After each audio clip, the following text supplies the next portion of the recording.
টুনিকে নিয়ে আমি নিরাপদ স্থান খুঁজছি, কিন্তু তুমি এখানে কেন?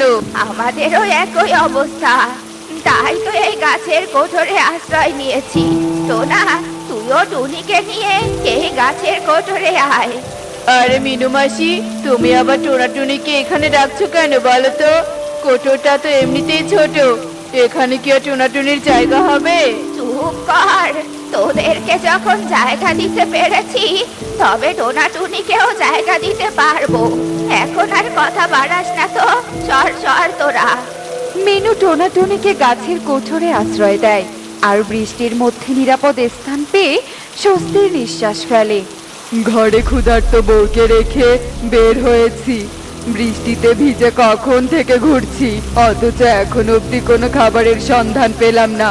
বৃষ্টিতে ভেজা কি তবে আমার অনর্থক হয়ে যাবে নাকি?